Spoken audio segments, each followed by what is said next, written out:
Since I was little, my life has been guided by faith. My name is Amina Khan, and I grew up in a traditional Muslim home in Chicago, Illinois. My parents, immigrants from Pakistan, always taught me that religion should guide every aspect of my life. My day began with morning prayers, and my routine was marked by respect for Islamic traditions. The Quran was our holy book, and submission to Allah was the basis of everything we did. From the age of 7, I wore the hijab as a symbol of modesty and respect. During the month of Ramadan, even though I was young, I fasted alongside my family, learning the importance of devotion and sacrifice. Our Saturdays were spent at the mosque, where we listened to the imam's teachings and learned about the lives of the prophets. For me, this was all natural. I never questioned it. I never doubted. My faith was not just a belief, it was my identity. I stood by my convictions proudly, firmly believing that Islam was the only true path to God. I have always looked at other religions with respect, but also with the certainty that they were wrong. Jesus? To me, he was just a prophet, like Moses or Muhammad, a holy man, but nothing more. My family was structured and loving, but also strict about religion. My father worked hard to support us, while my mother took care of the house and our religious education. As the eldest daughter, I had many responsibilities. I took care of my younger brothers and helped my mother with her chores. I have always strived to be an obedient daughter and an exemplary Muslim.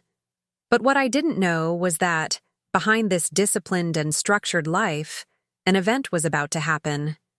Something that would shake the foundations of my faith and forever change the way I viewed God, eternity, and existence itself.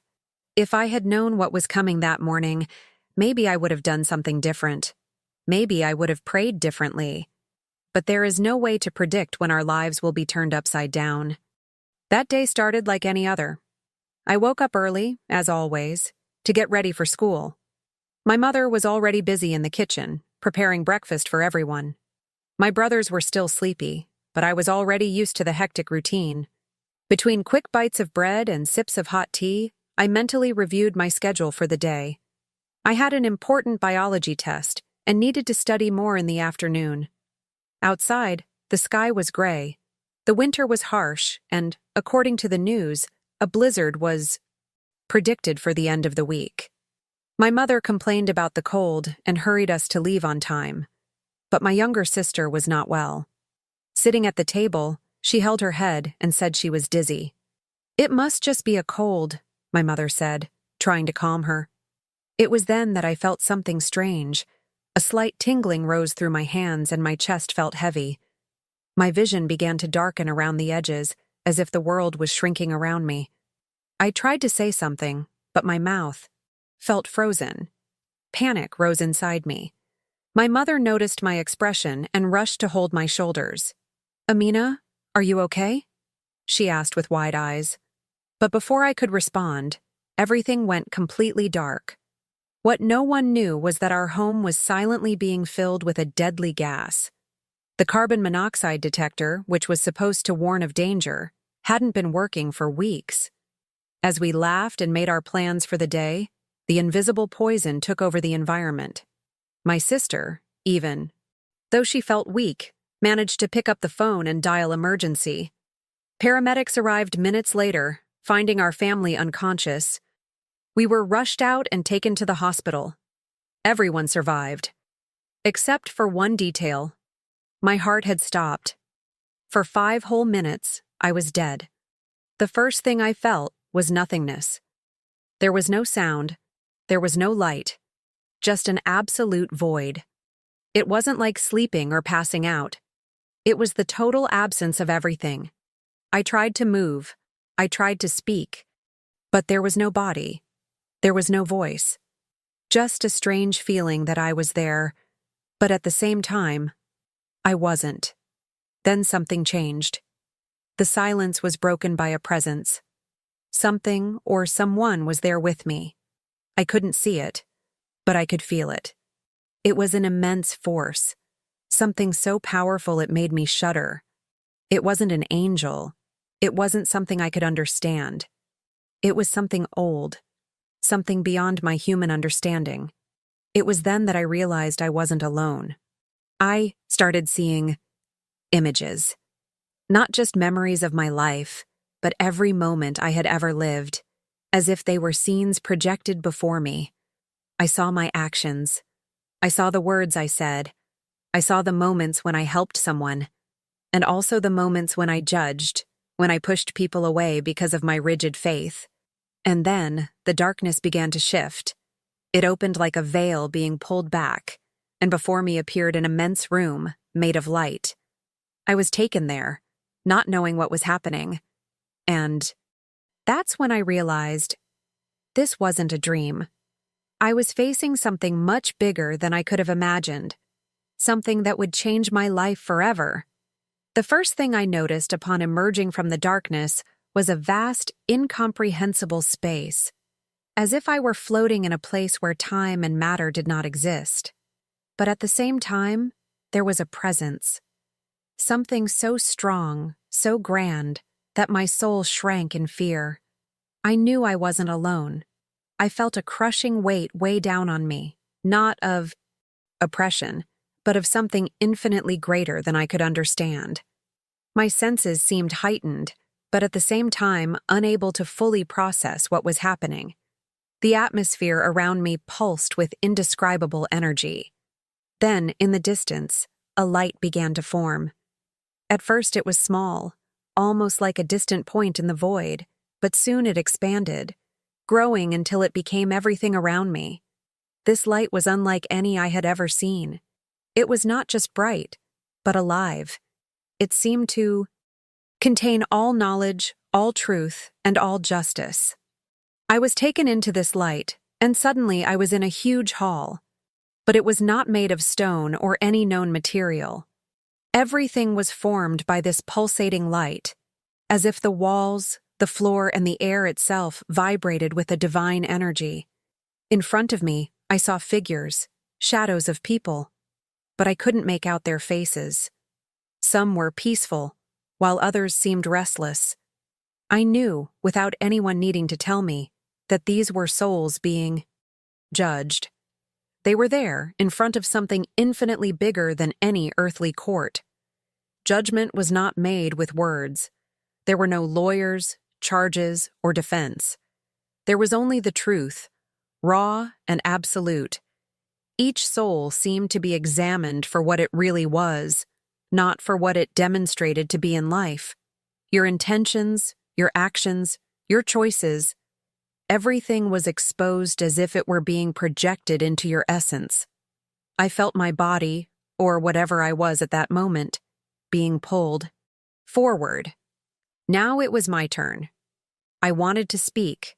I wanted to justify myself, to say that I was a good person, that I always followed my faith, that I obeyed the rules of my religion. But, at the same moment, I understood that none of that mattered. Because what was heavy there were not the prayers I said, nor the fasts I followed. What mattered was something much deeper. And when I looked at myself, I saw something that shocked me. Chains. They were stuck to my being, glowing with symbols and words that I recognized immediately. They were the traditions of my faith. They were not ugly or grotesque. On the contrary, they looked beautiful, golden, imposing. But they were heavy. They pulled me down, preventing me from moving forward. At that moment, I understood something I had never questioned before. My faith had taught me many things, but it had also chained me. I always believed that my religion was the way, the truth. But what if I was wrong? What if the rules I followed so fervently weren't what really mattered? I had never thought of it this way, had never allowed doubt in my mind. But now, faced with the absolute truth, I could no longer deny it. I saw my entire life flash before me. Every choice, every word spoken, every thought I had.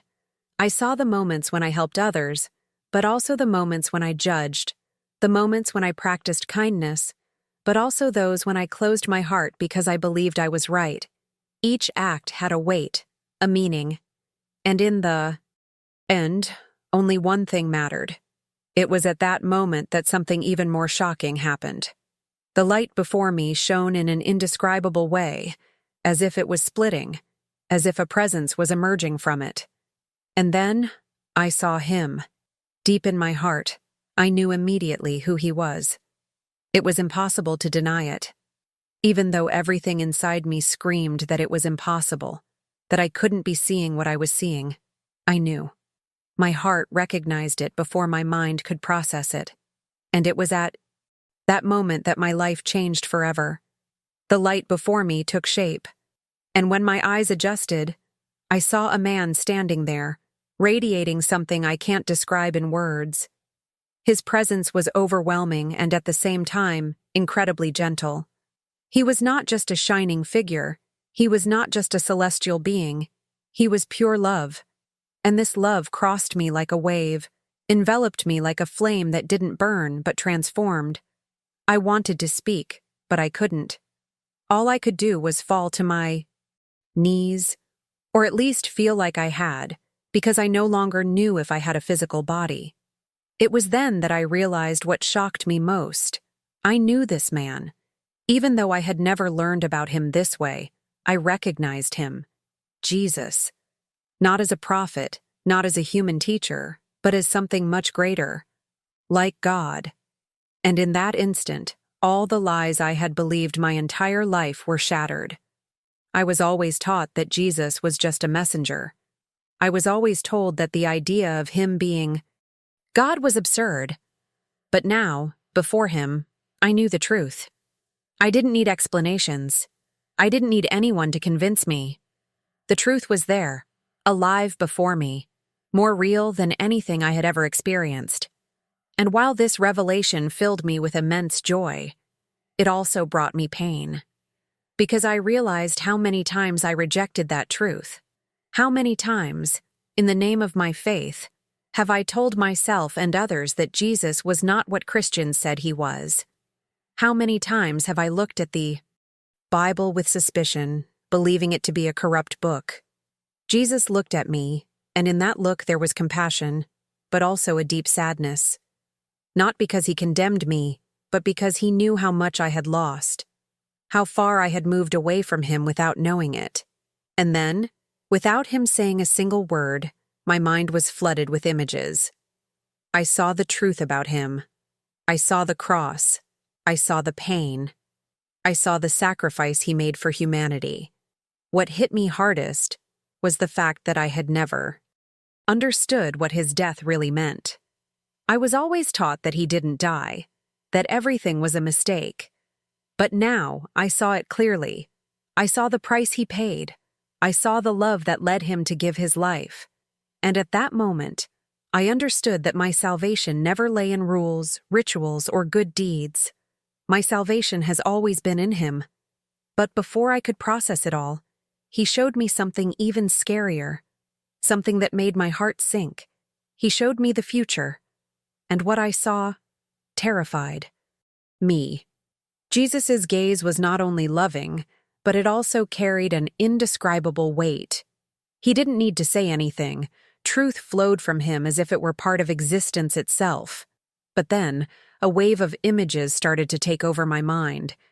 At first, they were little visions, snippets of moments that I couldn't immediately understand. But as the scenes became clearer, I realized I was seeing something much bigger than myself. I was seeing the future. What was unfolding before my eyes was frightening. I saw crowds running in panic. I saw cities taken over by chaos. I saw powerful leaders deceiving entire nations, selling lies as if they were absolute truths. I saw empty churches while distorted doctrines spread among the people. I saw families destroyed by lack of faith, by spiritual confusion, by separation from God.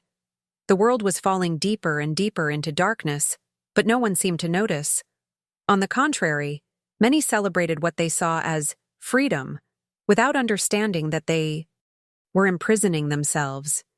I saw catastrophes happening one after another. But what scared me most was seeing how people reacted. They did not cry out to God. They did not ask the Creator for help. Instead, they placed their hope in men, in governments, in systems that only led them further away from the truth. And I saw something even worse. I saw a figure emerging from this chaos. Not an ordinary leader, but someone charismatic, persuasive, who seemed to have all the answers. The crowds followed him blindly, believing he would bring peace. But behind his facade, there was something evil. I knew, without anyone telling me, that this man was the beginning of something terrible. Jesus then made me understand something crucial. Time was running out. The world was already counting down to something irreversible. But there was still hope. There was still time for those who wanted to find the truth. I felt in my heart that this message needed to be spread. Many souls were being deceived, but they could still be rescued.